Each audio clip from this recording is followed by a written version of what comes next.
What's good, y'all? I want to test this player prop show out. Whether I do a show, live show, or a video, we shall see. But I figured maybe if I do a live show, like it'll give an opportunity for people. I know some of y'all are sharp out there too. Y'all got looks. Y'all might want to shout something out. Y'all might want me to check something. So I thought a live show could be a good idea. We'll see.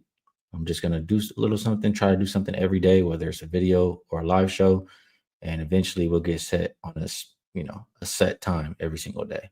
But let's look at some of these games, see what we can find. If anything, I do have a look that I will share that I did bet already.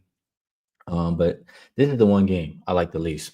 So this is the only person I'm going to look at for that reason. And Brandon Miller has just been playing so well. I mean, you see all these numbers here.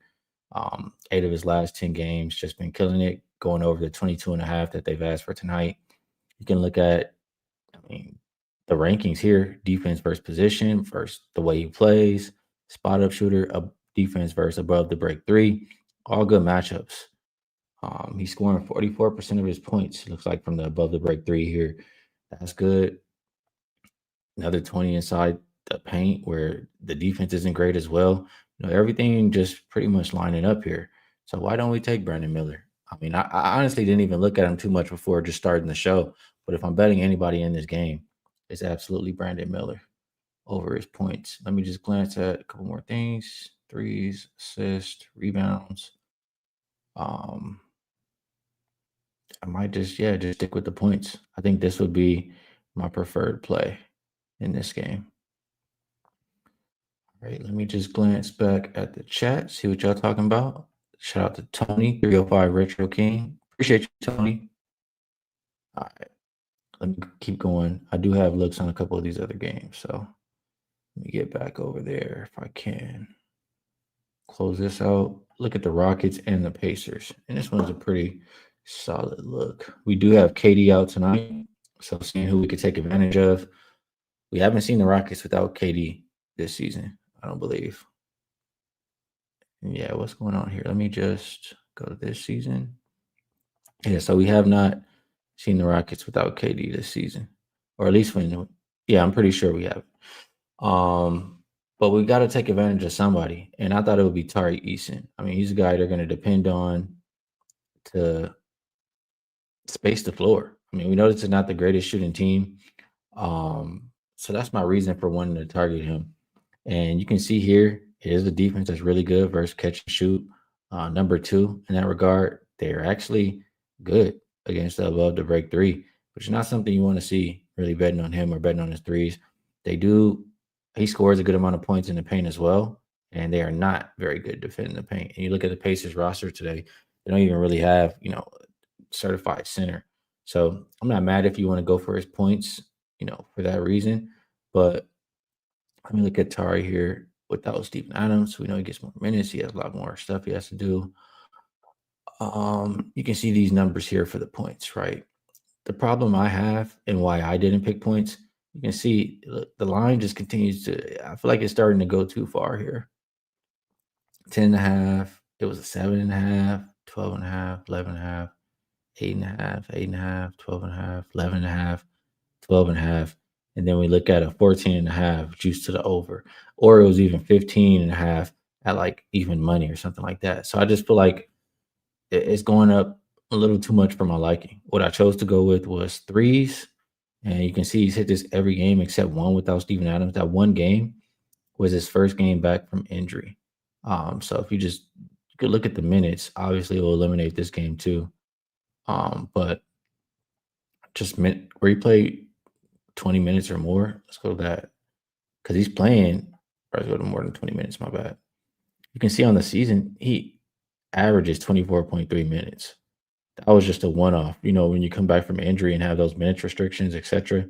And in these games without Steven Adams, bumping up even more to 28.4 minutes. I mean, it's got to be a lot more minutes out there without Kevin Durant. And like I said, they need him to space the floor. 1.5 seemed like a pretty soft ask for me. So this is one that I did get to the window with for sure. Like I said, if you want to do points, I understand that. If you're looking at rebounds, I do think it's it's they'll need him to grab rebounds without Kevin Durant out there, and it's a decent matchup for that. It's just I told you guys why I specifically chose the threes, regardless of matchup. And I forgot. Let me look at that one more time. So without Steven Adams, threes, and you can look at rankings. Like even though it's not the best matchup wise versus good teams defending catch and shoot three. Mavericks are one of those teams who don't have the most rim protection, pretty good running people off the line, I guess. He had three threes in each of those games. It's another one of those situations here versus the Pacers tonight. All right. Let me take a look at the chat really quick, see what we got in there. Don't really have anything. Daniel says they'll need Reed Shepard to hit shots too. That is a good call. Good call. We can glance at Reed. We can glance at Reed there. Let me just see what he looks like. Reed Shepard.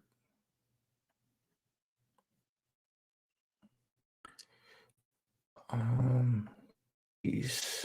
I mean, they will need him for whatever reason. Doesn't look like. I mean, you're not getting a friendly number compared to how he's performing, I guess, in the matchup wise. At the same time, I think the number for Tari is very friendly.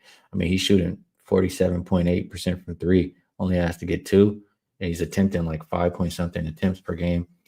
Reed, how many attempts is he shooting? That's something we should know here. Should have showed you guys on the last one, but only 6.6. He's going to need to make half of them pretty much versus a tough matchup. And he's not been clearing. So I wouldn't go with Reed. I would just, I would go with Tari personally. All right. Let's see. Anything else we want to look at here? Wolves, Grizzlies. I will just shout out. I mean, I didn't want to stay on here too long. I will shout out that Ty Jerome looked pretty good in his first game out there. I don't think, Jaren Jackson didn't play, so he kind of had free reign. He was shooting like, I think he shot 12 shots. He was good, but I think he can do it again tonight. So 11 and a half. I shot 12 shots. Probably won't get 12 again with Jaren Jackson, but he could. He might. But he was worth a look for that reason. Other than that, not really too interested in that game.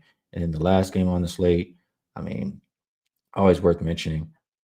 He hasn't played versus the Clippers the last few years to look at the head to head, but I know he does usually have a good game versus Zubac, and Embiid's been playing well lately. I mean, we can just he's averaging 34.1 points per game his last seven. He's cleared this 27.5 each game. And like I said, he kills Zubac every single time, even though he hasn't played him the past couple years. And we know Embiid, health wise is not the same, but we see what he's doing to everybody. Why can't he do it again here tonight? So a lot of different ways we can look at it. Yeah. So let me see. Let me get back to the chat real quick. Yeah, this is new, Brian. I'll take a look at this before we get off. Michael says he took Jaren Jackson for 20 points. All right, let's take a look at this one, and then we'll probably get out of here. Let's take a look at Knipple. Knipple versus bad 3-point defense. I think that's what he was saying. Let me just go back so I can. Yeah. Pelicans last in 3 defense. So you're looking at Con threes, or what were we trying to target here? I mean, we can glance at that. Could just be points. Let me look at his threes first versus bad 3-point defenses. Yeah, you see him versus the bottom half of the league right there. Pretty good. Let's keep going a little bit more because this is the worst. Yeah, it's been good. I mean, 2.5 is really juice. We see that up here, minus 184. So probably gonna have to be 3.5. We can raise it and check a 3.5. I mean, he still has been okay, but that 2.5 number was the friendly number. Let's take a look at points.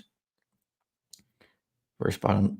I mean, it does seem to be a situation where he can take advantage of. I don't want to talk you off of this. You see these opponent rankings. We know how bad the Pelicans defense is in general. So it's hard to talk you off. Khan, he could ball out. Brandon Miller could ball out. Even rebounding, not really rebounding. So really, it's just points or threes. Um, yeah. I mean, I don't really have a reason to talk you off at all. Khan does look like a solid option, and you can see the chart here. A lot of catch and shoot points. They don't defend that well. Well, the break three defense is pretty poor. You see all this stuff here, so don't have any reason to talk you off. Khan or Brandon Miller in that first game looked like they could be solid plays. All right. If you guys enjoyed this, hit the like button for me. It helps me out. If you have any suggestions, let me know in the comments after the show, so I can look back at the comments and see what I need to change or what could make it better. If you want to take advantage of Props Madness yourself, you can get 25% off. You can using code Skee25, or there is a link in the description to this video. And yeah, if you want me to keep doing the work for you, I will continue to do some more of these videos as long as you guys enjoy it. And always, my work is that wager talk as well. So best of luck, everybody, on your action today. And yeah, I'll be live with the OG crew in about an hour. We'll talk the rest of these games out. Peace.